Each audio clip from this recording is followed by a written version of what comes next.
사랑의 하나님 감사합니다. 오늘도 우리 가운데 함께 하셔서 우리가 하나님의 말씀을 전하고 들을 때에 말씀이 복이 되게 하여 주시고 말씀의 능력을 우리가 새로워지며 새 힘을 얻을 수 있도록 우리를 붙잡아 주시옵소서.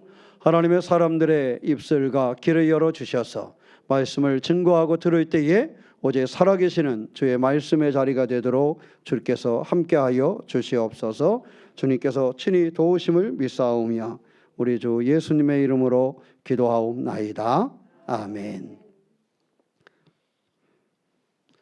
감사합니다. 우리가 이제 부활절 지나고 이제 본격적으로 우리가 부활하신 주님을 경험하며 우리의 그 신앙의 삶을 열어가야 되는데 또 귀한 그런 믿음의 삶으로 승리해 가시기를 주님의 이름으로 축원합니다. 사실 사람들이 이렇게 보면 삶을 굉장히 열심히 살아가요. 그죠? 열심히 안 살다 오셨어요? 대답이 별로. 열심히 살죠? 저는 이런 경험이 있어요. 제가 예전에 우리 교회에서 그 요양보 사업을 이렇게 했었잖아요. 이제 하다가 한 번은 좀 이게 큰 어려움이 있었어요. 무슨 어려움이냐 하면은 어느 분이 요양 일을 하면 병원에 입원하면 일을 안 해야 돼. 근데 병원에 입원을 했는데 입원했다는 말을 안 하고 낮에 나와서 일을 했어요. 한 3달 동안. 그래서 우리는 부지런히 월급을 주고 다 줬는데 나중에 세무서에서 연락이 왔어요. 잘못됐다. 뭐가 잘못됐냐. 그 사람 병원에 입원해 있는 사람인데 일 안 하고 일했다라는 거 아니냐. 그러니까 갑자기 월급은 3달 동안 줬는데 그러니까 건강보험공단에서 뭐라냐면 지금까지 그쪽으로 나간 돈은 다 환수합니다. 환수를 딱 돈이 하나도 없는데 그래서 제가 돈을 환수를 해야 되는데 야 이거 어떻게 해야 되지? 다음 달에는 어떻게 운영해야 돼? 근데 현대카드에서 문자가 하나 들어왔더라고요. 1,000만 원은 2달 동안은 무료로 꺼준다. 그래가지고 그때 제가 그거를 해결하기 위해서 서류를 급하게 준비해서 해남에서는 안 된대. 그래서 목포에 있는 현대카드 거기 가가지고 해가지고 제 이름으로 받아가지고 1,300만 원인가 대출을 받아서 했어요. 이게 왜 그런 문제가 왜냐하면 월급 나간 거로 도로 달라낼 수 없잖아. 이 얘기를 했는데 이렇게 하시 안 돼. 할 수가 없잖아. 건강보험공단은 돈을 내놓으라 그랬잖아. 근데 그 일이 혼자 하는 일이 아니라 2사람이 같이 하는 일이라 월급은 2사람분이 나갔단 말이에요. 그러면 다 취소되는 돈은 공단에 나오는 게 2사람 이름으로 나오는 게 다 취소가 된 거예요. 그러니까 내야 되는 공단에다가 환수해야 되는 데는 많고 준 월급은 못 돌려받고 그러니까 한 1,300만 원 정도 된 것 같아요. 그래가지고 하는 수 없이 제 이름으로 가서 현대카드로 대출을 받아서 그렇게 해봤어요. 그래서 제가 우리 교회 교인들 중에 사업하는 사람들 마음을 이해를 해요. 갑작스러운 일이 발생할 수 있거든. 사업이 막 잘 될 것 같아도요 그런 순간이 있을 수가 있어요. 그래서 제가 사업하는 사람들이 여러분 사업한다고 재정적으로 다 넉넉한 게 아니에요. 그 속에 그러한 힘든 순간이 딱 찾아올 때가 있어요. 제가 경험해 보니까 그렇더라고요. 근데 그때 그 현대카드에서 문자가 안 왔으면 암담했을 거야. 근데 그 문자를 딱 받고 이게 혹시 뭐일 수도 있어요? 김 팀장이 한 것일 수도 있잖아. 그래서 좀 그랬지만 그럼에도 불구하고 그걸 해결해야 되니까 그 현대카드를 찾아가서 했더니 되더라고. 그런 적이 한 번 있어요. 그래서 개인적으로 또 이렇게 사람들이 교인들이 출근해서 일을 하잖아요. 그죠? 대답 안 하기로 했어요. 지난주 한 주 설교 안 했다고 제가 설교하는 방법을 잃어버렸어요. 자, 우리가 그래서 교인들이 출근해서 이렇게 직장에서 일을 하잖아요. 자, 여러분 이해합니다. 그분들이 얼마나 힘든지 이해를 해요. 이렇게 얘기하면 목사님 네가 뭘 알아. 뭐 속으로 이럴지 모르지만 제가 초록가게 할 때요. 그때 내가 성도들이 정말 힘든다는 걸 알았어요. 초록가게 이렇게 참 한참 운영할 때 한참 초록가게도 어려운 순간이 있었어요. 세금을 몇 년 동안 못 내서 초록가게도 어려운 순간이 있었어요. 그래서 어려운 순간에서 초록가게가 저 위에 있다가 여기로 옮겼잖아요. 교회 앞에.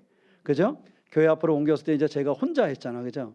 혼자 해가지고 한 3년 정도 했는데 왜 혼자 했느냐? 빚 갚느라고.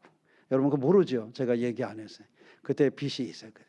그 빚 갚느라고 초록가게 하면서 발생했던 여러 가지 어려움이 있어서 그 빚 갚느라고. 그래서 제가 새벽 예배 드리고 나서부터 일해서 저녁 9시, 10시까지 초록가게를 봤어요. 왜 9시, 10시까지 초록가게를 봤을까요? 한 명이라도 왔다 가면 물건 하나 팔잖아. 그러니까 그게 빚만 갚을 수 없잖아. 초록가게가 그걸 통해서 하고자 하는 일도 해야 되고, 그죠? 하고자 하는 일을 못하면 할 필요가 없는 거니까 그 일도 해야 되고 그 내부적인 거 그것도 해결해야 돼. 그래서 그때 초록가게 할 때 딱 했는데 제가요 생각지 못하게 몸무게가 굉장히 많이 들어서 80kg가 넘어갔었어요. 근데 그때 초록가게 여기 와서 교회 앞에서 할 때요 70kg까지 빠졌어요. 운동을 따로 하지 않았거든요. 초록가게만 하는데 제가 이 몸무게가 10kg가 넘게 쭉 빠졌었어요.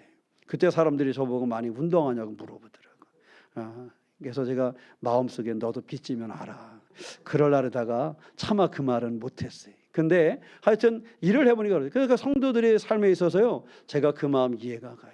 하루 종일 아침부터 저녁까지 부지런히 일하고 가서 수고하고 했었는데 그 돈 다 월급 다 가져오면 애들을 위해서 집에서 쓰고 나면 남는 건 없고 월급 날짜 딱 돼서 통장에 돈 들어왔는가 그랬더니 갑자기 핸드폰으로 띵동 띵동 띵동 그러더니 돈 하나도 없고. 그러니까 우리가 살아가면서 성도들의 삶에 이렇게 어려운 거, 직장 생활하면서 어려운 거, 사업하면서 어려운 거, 이런 거를 제가 이렇게 조금씩 초록가게나 요양보호사업이나 교회에서 이렇게 운영을 하면서 경험을 해봤어요. 그러더니 요즘에 이제 아버지 모시면서 밤에 잠을 잘 못 자. 몸이 안 좋으시니까. 아시는 것처럼 작년 여름부터는 예배를 한 번도 못 내려오셨잖아요. 사택이 2층인데 예배를 한 번도 못 오신다는 거는 힘드시다는 거예요. 그래서 요즘에 경험합니다. 집에 누군가 아프신 분이 있으면, 집에 어르신이 있으면 그 가정의 사람들이 참 힘들겠구나. 하나님이 저로 하여금 또 그런 것을 이해하게 하는 계기가 되는 것 같아요. 그래서 밤새도록 1시간에 2번씩 아버지 화장실 가시면 화장실을 챙겨야 되고, 화장실을 걸어가지 못하시면 침대에서 일 볼 수 있도록 해드려야 되고, 쭉 경험을 해보니까 집에 누군가가 아픈 분이 계시면 그분이 아내든지 남편이든지 부모든지 자식이든지 아픈 사람이 있으면 우리 성도들도 너무 힘들겠구나. 그리고 나서 아침에 일어나서 일하러 가려면 얼마나 힘들까. 일을 안 할 수는 없고 얼마나 힘들까. 그리고 나서 아침에 사업장에 달려가면 그 머리가 얼마나 무거울까 하는 생각을 가져보고 경험하게 되었습니다. 제가 이 말씀을 드리는 이유는 나도 이렇게 어렵다 뭐 그 얘기가 아니에요. 사실 저는 좀 편하지요. 그런데 제가 이 말씀을 드리는 이유는 우리가 살아가면서 보니까 우리 교인들의 삶이 사업을 하는 사람이나 직장에 다니는 사람이나 공부를 하는 사람이나 하여튼 자기의 삶의 터전에서 열심히 살려고 애쓰더라고요. 그러면서도 뭐 잘하는 것보다도 믿음 생활을 최선을 다해서 하려고 애쓰더라고요. 그래서 제가 성도들한테 그래서 제가 예배에 빠지지 마세요, 뭐 헌금하세요 이런 설교를 잘 못 해봤어요. 왜 못 해봤냐 하면 이런 경험을 해보니까 성도들이 지금 하고 있는 것도 그 힘들고 바쁘고 어려운 중에 최선을 다해서 예배를 나오고 최선을 다해서 헌금도 하고 최선을 다해서 교회 와서 봉사도 하고 하는 걸 알기 때문에 성도들한테 그거를 더 강조해서 말을 잘 못하겠더라고요. 왜? 제가 아는 한 우리 새롭게 교우들은 최소한 자기의 삶을 아주 성실하게 열심히 살아가고 있고 믿음 생활을 최고로 잘하는지는 모르겠지만 믿음을 지키려고 애쓰고 있고 자신의 가정과 일터와 사업장을 위해서 성실하게 일하고 있다는 사실을 알기 때문에 사실은 그 느낌을 가지고 있으니까 말을 잘 못하겠어요. 그래도 이 말을 잘 못하겠어요. 사랑하는 성도 여러분, 제가 작은 체험을 가지고 여러분을 조금 이해하는 것처럼 여러분들이 꼭 기억해야 될 것은 여러분들의 심령의 아픔과 바쁨과 고난과 슬픔을 하나님께서 알아주신다는 사실을 기억하시기를 축원합니다. 하나님이 여러분을 알아봐 주세요. 여러분이 얼마나 때로는 얼마나 힘든지, 밤잠을 못 자고 돌보는 것이 얼마나 어려운지, 직장에 달려가서 수고하고 애쓰며 일하는 그 모습이 얼마나 애처로운지 하나님 아시고 하나님 기억하시고 여러분들에게 힘을 주신다는 사실을 기억하시고 오늘도 주님의 말씀을 통해서 이로받는 그러한 신앙의 주인공이 되시기를 주님의 이름으로 축원합니다. 오늘 말씀이 그렇습니다. 우리 마음에 찾아오는 가장 큰 시험이 뭘까? 인생을 살아가면서 사람이 열심히 사는데요, 좀 문제가 없었으면 좋겠어요. 그렇지 않아요? 열심히 사니까 좀 문제가 없었으면 좋겠어요. 우리 교회 교인들처럼 그렇게 열심히 출근해서 일하고 열심히 사업하려고 애쓰니까 좀 그 사업은 다 잘 되고 그 직장은 막 브레이크 막 일어났으면 좋겠어요. 그런데 삶을 살아가서 보면 그렇게 열심히 사업을 하는데도 사업에 빵꾸가 나가지고 이걸 어떻게 해야 되지?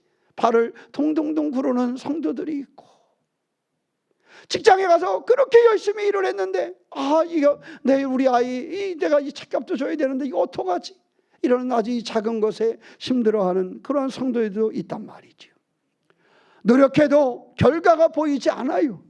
믿음으로 살려고 했는데 오히려 손해보는 일들이 일어날 때가 있습니다. 그래서 우리는 낙심합니다. 낙심해요.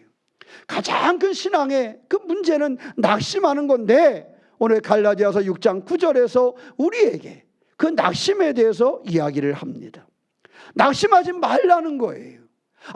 자꾸 문제가 생기는데, 자꾸 어려운데, 근데 포기하지 말라는 거예요. 나는 여기서 멈추고 싶은데, 나는 이제 그만하고 싶은데, 성경은 포기하지 말라는 거예요. 그러면서 주시는 말씀이 때가 이르면 반드시 거둘 것이다, 이렇게 말씀하세요.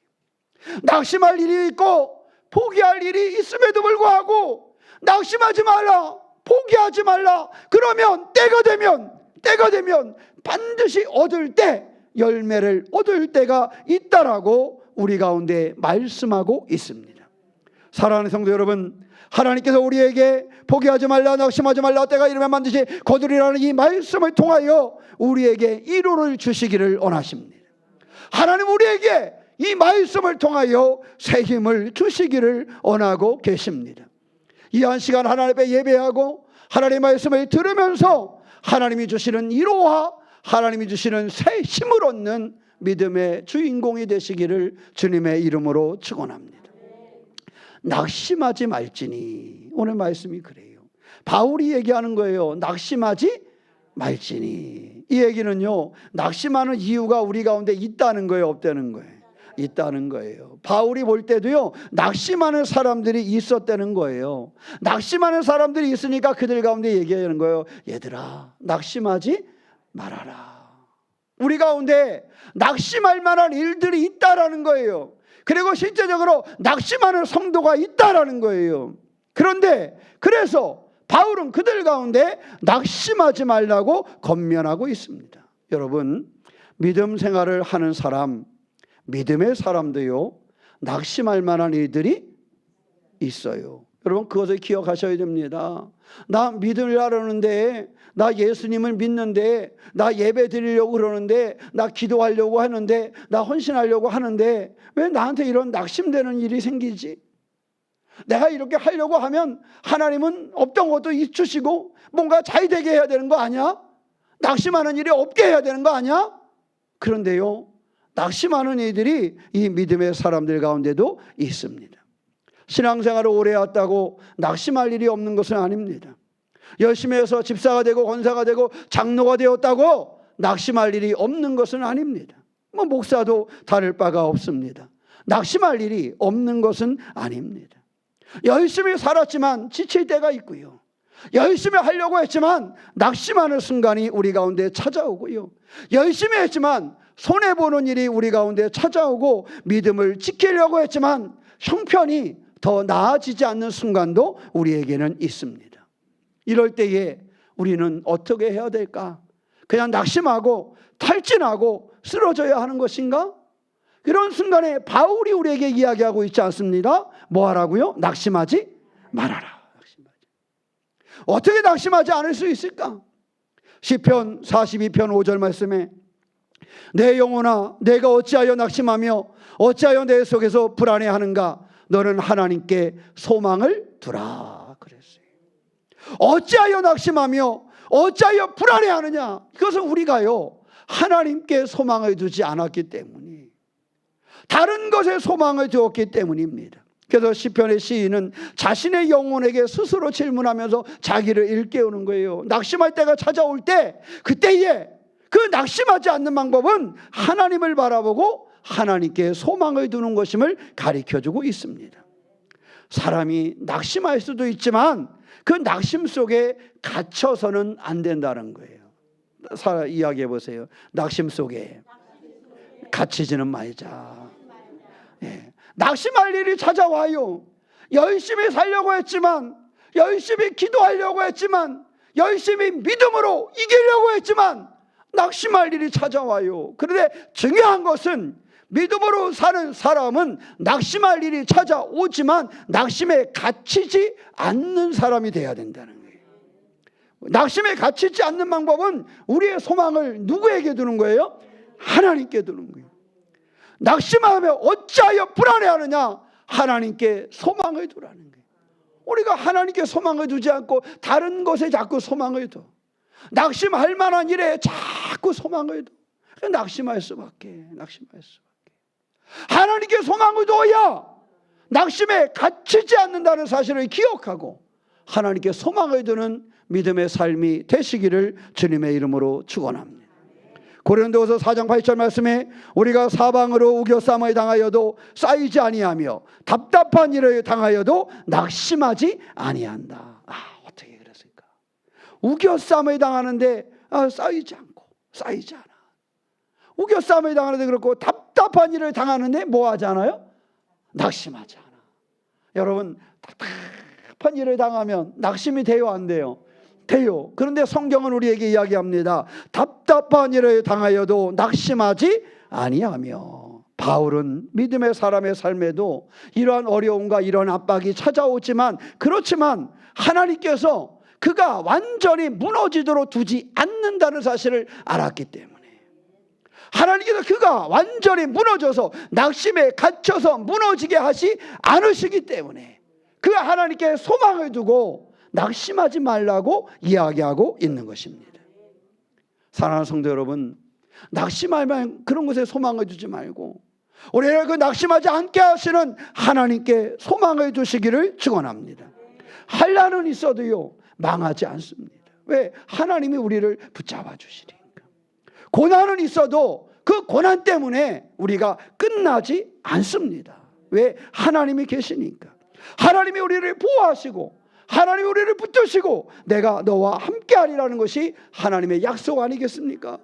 그래서 우리 믿음의 사람들은 낙심할 일이 많지만, 그 낙심이 다가오지만 쿵 하고 심장이 떨어지는 것 같지만 그때에 하나님께 소망을 두고 낙심을 이겨낼 수 있는 신앙의 삶이 되시기를 축원합니다. 성경에 보면 엘리야가 나오잖아, 그죠? 엘리야의 이야기 들어보셨죠? 갈멜산에서 그는 승리했어요, 패배했어요? 승리했어요. 그는요 아주 놀라운 믿음으로 승리했어요. 근데요 그렇게 승리한 엘리야도 벌벌 떨었어요, 그죠? 엘리야가 이대할까요? 이호곤 목사가 이대할까요? 곤란하죠. 참 이호곤이라고 말은 못하겠는데 엘리야라고 얘기하면 이호곤 목사가 서운해할 것 같고, 그죠? 근데요 성경을 보니까 엘리야가요 찌질이가 됐어요. 우리가 알고 있는 그 선지자, 그 이대한 선지자 엘리야가 찌질이가 되어서 아니 그렇게 담대하게 승리하고 샘을 바라며 하나님 앞에 제사하고 그렇게 야단을 치던 그 엘리야가 찌질이가 돼가지고 어떻게 해야 되지? 난 이제 죽었구나. 난 이제 로뎀누말의 엘리야가 그런 거 아닙니까? 다 이제 죽었구나. 여러분, 엘리야도 그럴 때가 있었어요. 그 위대한 종, 그 위대한 하나님의 선지자, 누구도 비교할 수 없을 정도의 그러한 성경의 주인공인 엘리야도요 찌질이가 되어서 죽으면 어떡하지? 벌벌 떨고 내가 이제 사방 갈 곳이요. 그야말로 낙심하고 탈진하고 어떻게 할지를 알지 못하는 그 순간이 엘리야에게 있었다는 사실입니다. 우리도 무너질 때가 있을 수 있습니다. 우리도 지칠 때가 있을 수 있습니다. 여러분 옆에 있는 누군가가 좀 지쳤다 그래서 쟤 왜 저래 그러지 마세요. 그럴 수도 있어요. 그럴 수도. 아셨지요? 누군가 지칠 수가 있어요. 지쳤으면 좀 위로해주고 그러면 되는 거예요. 그럼 말은 못하겠으면 지친 사람이 위해서 생각해 기도해주면 되는 거예요. 지칠 수도 있어요. 그죠? 누구도 지칠 수도 있어요? 목사님도 지칠 수도 있어요. 안 돼요. 그거 아셔야 돼요. 장로님도 지칠 때가 있을 수 있는 거예요. 수십 년 신앙생활하고 수십 년 설교를 했어도 목사도 장로도 권사도 집사도 지치고 낙심하고 탈진할 때가 있을 수 있는 거야. 그럴 때요, 이렇게 말씀하면 안 돼. 야, 그 집사가 왜 그래? 야, 그 장로가 왜 그래? 야, 그 목사가 그렇게 지쳐 되겠어? 그러지 마요. 누구도 그랬어요? 여러분이 이호곤 목사보다 위대하다고 얘기했던 엘리야도 찌질이가 된 순간이 있었잖아. 그래요, 안 그래요? 그렇잖아요, 그렇잖아요. 삶을 살아가면서 이와 같이 탈진하고 낙심하고 그런 순간이 엘리야에게도 있었습니다. 근데요, 엘리야는 어떤 하나님을 경험했는지 아세요? 저는 찌질이라고 표현을 했지만 하나님은 엘리야한테 와서 야, 이놈아, 야, 이 찌질한 놈아, 네가 믿음을 가진 놈이냐? 이렇게 얘기하지 않았어요. 엘리야를 찾아와서 그를 책망하지 않고 엘리야를 먹여요. 너 힘들구나, 너 지쳤구나, 다 너를 먹일게. 아유, 너 힘들구나, 좀 쉬어라, 좀 쉬어라. 그러면서 엘리야를 다시 세우시는 거예요. 우리가요, 하나님께 소망을 준다는 건 그런 거예요. 우리도 찌질해질 수 있어요. 아멘은 안 하지만 거기에 아멘할 필요는 없지, 그지? 우리도 엘리야처럼 탈진하고 낙심하고 그런 순간을 맞이할 수도 있어요. 그런데 중요한 것은요, 그럴 때 하나님이 엘리야를 찾아오셔서 너 지쳤구나, 내가 너를 먹여주리라, 내가 너를 쉬게 하리라, 내가 너를 다시 세워줄게 하는 하나님이 계셨다라는 거예요. 그래서 바울은 누구에게 소망을 두라고? 하나님께 소망을 두라고 이야기하고 있는 거야. 저나 여러분들이나 우리 장로님이나 권사님이나 집사님이나 신앙생활 3, 40년 한 사람이나 매일 1시간 2시간씩 기도하는 사람이나 그렇잖아요. 지치고 낙심할 수 있어요. 저는 왜 그래? 그러지 마시고 누군가 지치게 보이고 낙심함에 보이면 기도해 주시기 바랍니다. 자, 그를 하나님이 엘리야를 뭐 하셨다 그랬어요? 먹이셨다고. 누군가 좀 그렇게 힘든 사람이 보이면 좀 먹여요. 아멘은 별로 안 하네. 돈이 아깝지. 누군가 함께 힘들어 보이는 사람이 있으면 밥 한 끼 사줄 수 있는 거. 그렇죠? 하나님이 그런 분이라는 거예요. 하나님이. 우리가 소망을 하나님께 두라는 거예요. 하나님이 우리를 먹이신다는 거예요. 너 낙심되느냐? 네가 탈진하였느냐? 네 마음이 괴로우냐? 네 삶이 어려우냐? 내게 오라. 내가 너를 먹여주고 내가 너를 쉬게 해주고 내가 너를 다시 시작하게 하겠다라는 것이 바로 하나님이시라는 사실을 기억하시기를 축원합니다. 그래서 우리는 낙심이 찾아왔다 그래서 믿음이 없다고 보면 안 되는 거지만 중요한 것은 낙심하면 안 된다는 거예요. 주님이 우리를 먼저 찾아오신다는 사실을 기억하고 저를 우리를 위로하고 새 힘을 준다는 사실을 기억하고 주님께 소망을 두는 그러한 믿음의 삶을 살아가시기를 축원합니다. 나는 우리 새롭게 교인들이 이 봄을 그렇게 보냈으면 좋겠어요. 낙심할 일이 있지만 때로는 힘겨운 일이 있지만 그 안에서 누구를 볼 수 있는? 하나님을, 소망을, 하나님의 소망을 볼 수 있는 그런 믿음의 주인공이 되시기를 주님의 이름으로 축원합니다. 두 번째는 한 절 말씀이지만 선을 행하되 그랬어요. 하나님의 성도들의 모든 수고를 하나님은 보고 계시는데 세상은 몰라줘도요, 때로는 옆에 있는 가족은 몰라줘도 직장에서 몰라주고 교회에서 성도들도 같이 몰라줘도요, 하나님은 다 기억하고 계신다는 사실을 여러분 기억하시기를 축원합니다. 여러분의 기도, 여러분의 눈물, 여러분의 그 헌신, 여러분의 인내, 여러분의 섬김 하나님이 기억하고 계십니다. 하나님이 하나도 잊지 아니하시고 하나님을 향한 여러분의 그 인내와 그 예배와 그 기도와 그 신앙을 하나님 기억한다라는 사실이에요. 히브리서 6장 10절 말씀에 하나님은 불의하지 아니하사 너희의 행위와 그의 이름을 위하여 나타낸 사랑으로 이미 성도를 섬긴 것과 이제도 섬기고 있는 것을 잊어버리지 아니하시느니라 그랬어요. 성도들이 믿음으로 행한 일을 하나님은 기억하고 있다는 거예요. 하나님은. 우리 믿음의 사람들은 그걸 가지고 사는 거예요. 내가 믿음으로 행한 일을 하나님이 기억한다라는 사실. 내가 믿음으로 살아가는 그 삶을 때로는 목사님은 알아봐 주지 않아도, 못 봤을지 몰라도 하나님은 그것을 알아봐 주신다는 사실을 잃어버리지 않는 겁니다. 이것이 믿음으로 사는 거예요. 이것이 헌신하며 사는 것입니다. 하나님 앞에서 드린 모든 수고는요 결코 헛되지 않습니다. 왜? 하나님이 뭐 하시기 때문에? 기억하시기 때문에.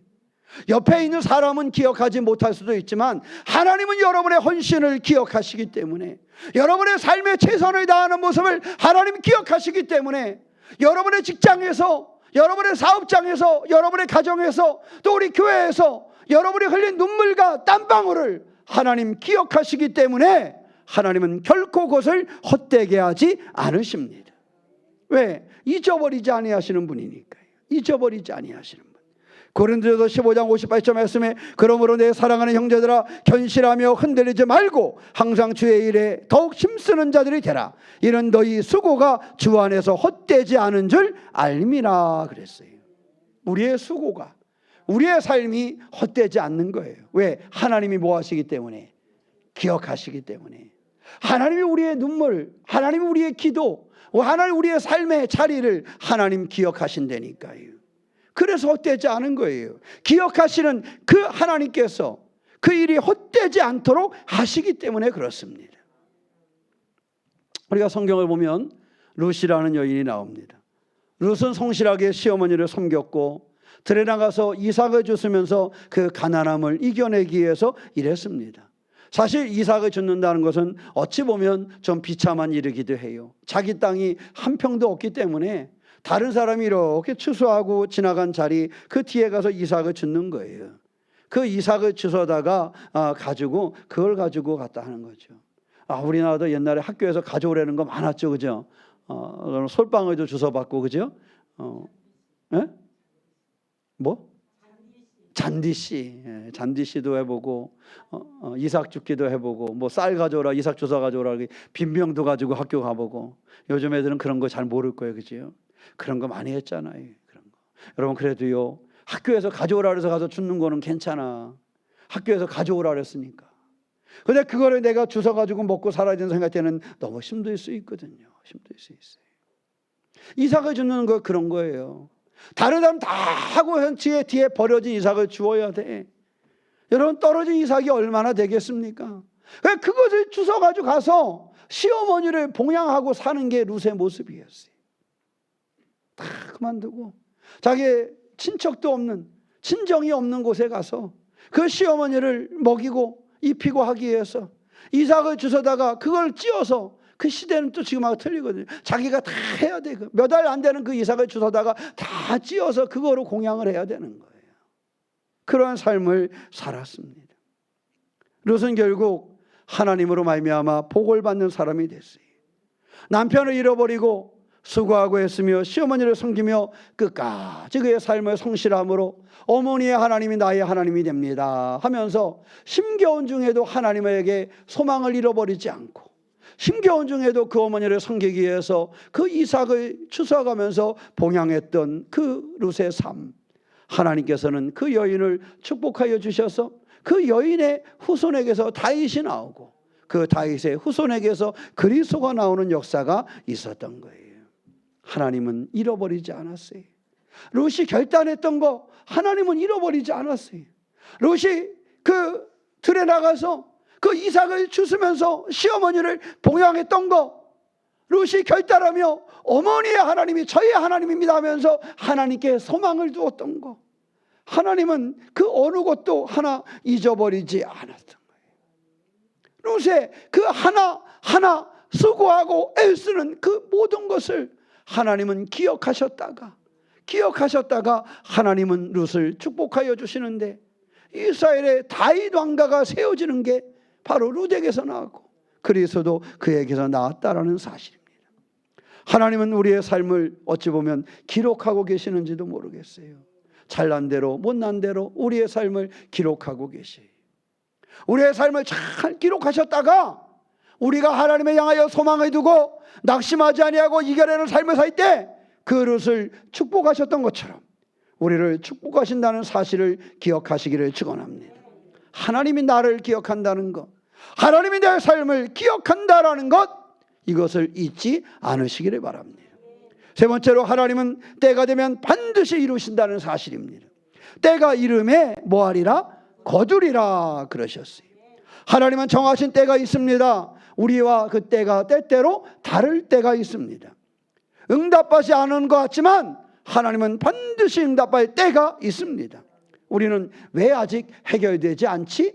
이렇게 말하고 있지만 하나님은 그것을 반드시 좋은 것으로, 하나님이 가장 좋은 때에 그 일을 해결한다는 사실, 하나님의 타이밍이 있다는 사실을 기억하는 우리가 되시기를 축원합니다.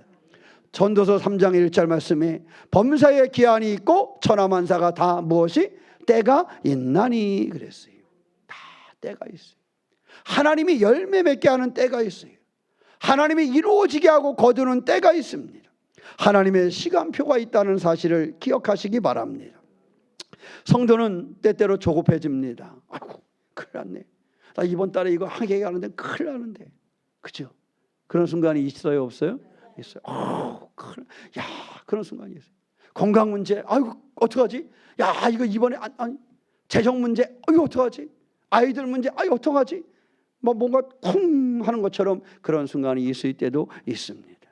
그런데요, 가만히 들여다보니까 믿음으로 사는 건요, 하나님의 때를 신뢰하는 거예요. 내 때에 되는 것이 아니에요.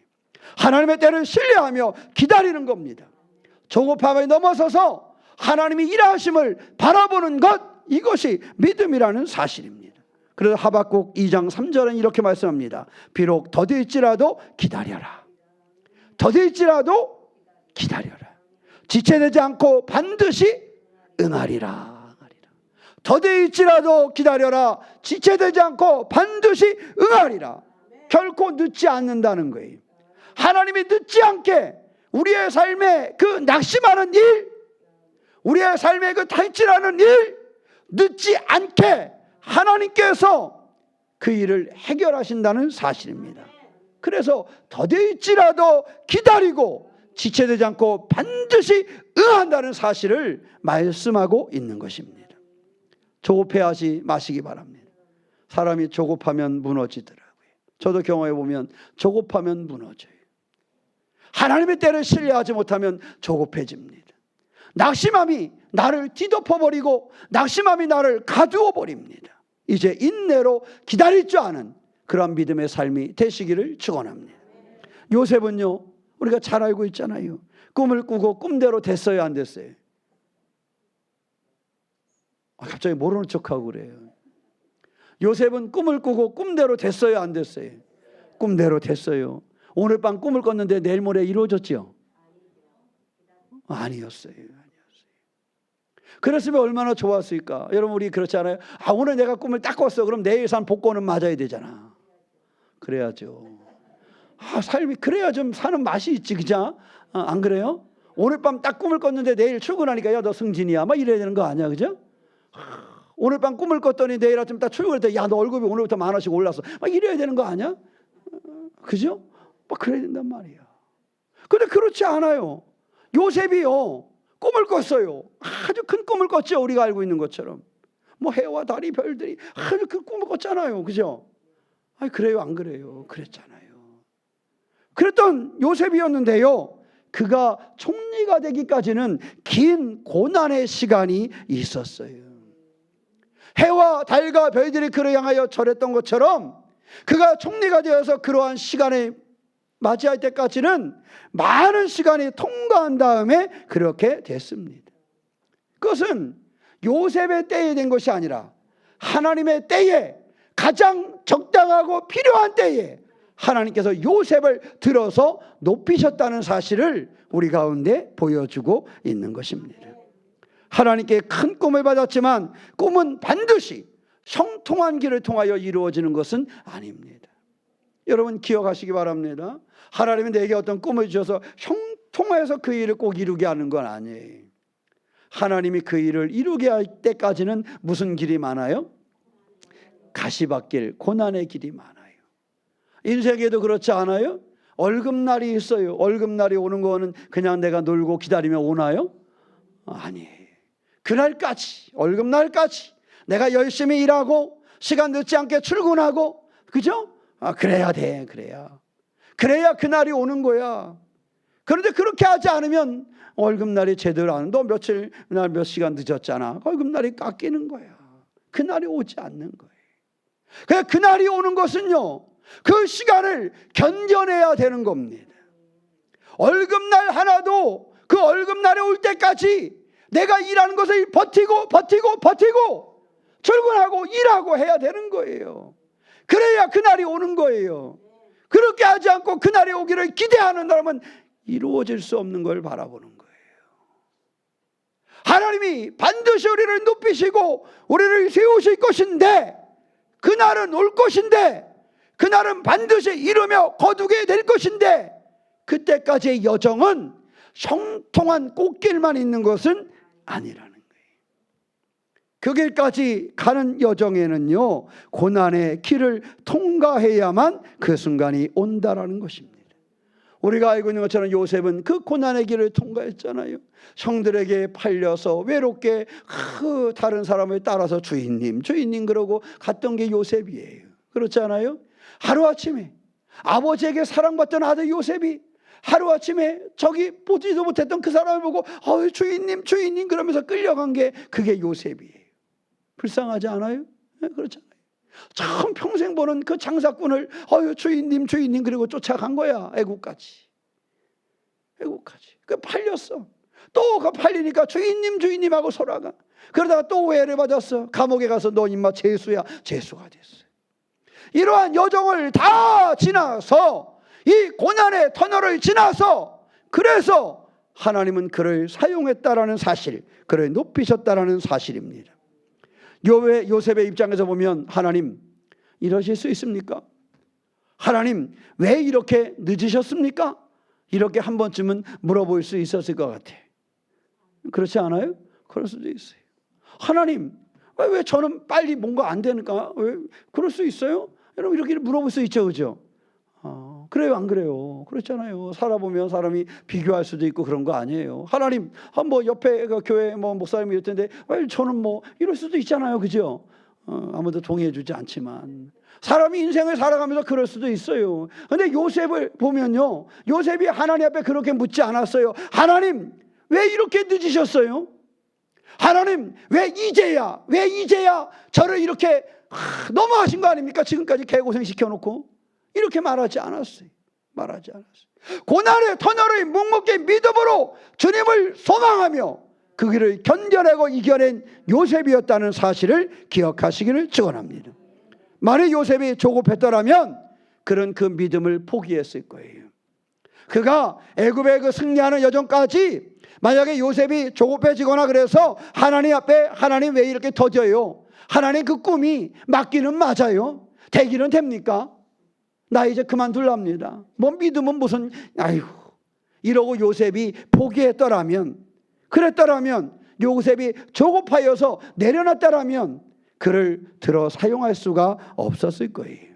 그런데 하나님은 하나님의 계획한 때에 조금 더 늦지 아니하게 정확하게 요셉을 높이셨고 그를 사용하셨고 그의 백성을 이끌게 하셨다는 사실을 우리는 알고 있습니다. 그래서 우리의 눈에는 때때로 더뎌 보여도 하나님의 때는 가장 완전할 때에 가장 크게 임한다는 사실을 기억하시기를 축원합니다. 반드시 거두는 날은 온다, 안 온다? 온다. 그래서 우리는 소망을 누구에게 둔다? 하나님께 둔다. 하나님께. 소망을 하나님께 두고 낙심하지 말고 탈진하지 말고 담대함으로 이겨내는 믿음의 길을 가야 합니다. 혹시 지금 지쳐 있습니까? 여러분 가정에서, 여러분 일터에서, 여러분 마음 기쁜 것에 지쳐 있어서 하나님의 말씀도 들리지 않고, 내가 기도해도 기도도 다 쳐져 나오지 않고, 출근해도 별로 기쁨도 없고, 월급을 타도 별로 그렇고, 혹시 이러한 지쳐 있는 그러한 순간이 있습니까? 혹시 지금 여러분의 마음이 많이 무겁습니까? 내 마음을 어떻게 해야 될까? 알 수 없을 정도로 마음이 무겁습니까? 혹시 나 지금 이렇게 살아도 될까? 나 지금 하루하루를 이렇게 살아도 될까 하는 생각이 있습니까?